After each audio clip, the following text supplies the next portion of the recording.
PSG Fan TV, bonsoir à tous, bonsoir à toi Antoine. Salut les gars. Soirée très compliquée, mitigée, le Paris Saint-Germain s'incline. On était sur une grosse série de matchs invaincus. Là ce soir c'était au plus mauvais moment, donc face à Barcelone. Qu'est-ce qui n'a pas été? T'as l'impression que c'est toujours un peu la même chose, quoi. C'est au moment où il y a des grosses échéances qui arrivent qu'on révèle nos faiblesses. Et ce soir, on va en parler, mais il y a beaucoup de choses qui n'ont pas été, quoi. D'accord. Beaucoup de choses qui n'ont pas été. Quand tu as vu la composition en début de match, est-ce qu'elle t'a plu? Moi personnellement, j'étais assez content quand même. Peut-être ça va être paradoxal, mais j'étais assez content quand j'ai vu la compo. Je t'écoute. Écoute, la compo, ça m'allait. Moi, je préférais. Alors, il met Warren sur le banc. Donc, question un peu. Moi, je t'avoue que je comprends pas trop ce que Lee fait titulaire, mais apparemment, c'est un des joueurs qu'il aime beaucoup. Pourquoi pas?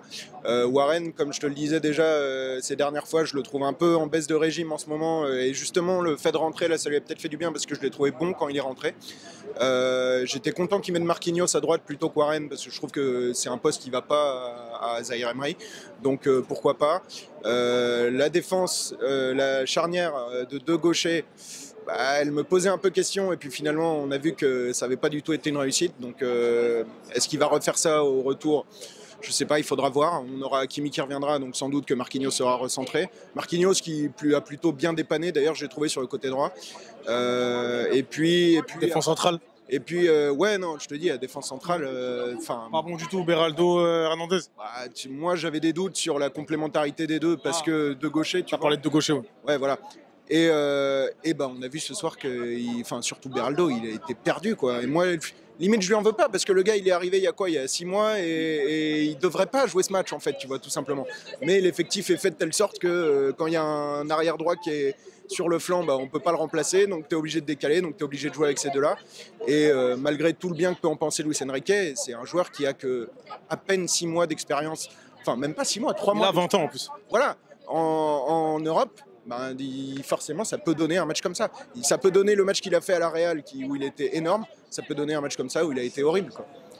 D'accord, donc finalement, un effectif qui est réaménagé. Quand je t'écoute, est-ce que Enrique a bien répondu, notamment durant cette coupure de 45 minutes? Ouais, on a vu tout de suite que quand ils sont revenus, c'était plus la même équipe. Les gars, ils se sont vraiment sortis les doigts. Je pense que le fait aussi de faire rentrer Barcola, ça a quand même donné plus de mouvement sur les côtés de l'attaque.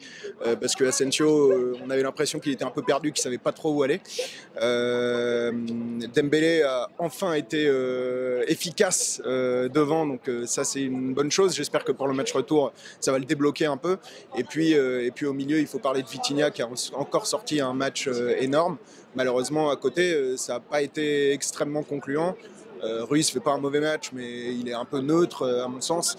Et Lee, comme je te disais, moi je vois pas bien son apport ce soir. Son apport ce soir et en général en fait dans le milieu du PSG. Donc on sait qu'il y a des choses à changer dans cet effectif. On sait que l'an prochain, avec le départ d'Mbappé, il va falloir reconstruire totalement un effectif pour avoir une équipe performante et le remplacer alors qu'on sait qu'il est irremplaçable. Mais bon, ça, c'est des sujets qu'on aura le temps d'aborder. Déjà, d'ici le match retour, il va falloir vraiment leur faire comprendre qu'on ne peut pas défendre comme ça en quart de finale de Ligue des Champions et que, à force d'avoir ce triangle-là, ce soir, Donnarumma, Hernandez, Beraldo, qui fait n'importe quoi et cagade sur cagade, forcément, contre des équipes plus fortes que Clermont, Metz, l'OM ou je ne sais qui, ça pécache, quoi, ça se pécache. Dernière question, est-ce que tu y crois pour le prochain match? La revanche, on espère. Et pourquoi?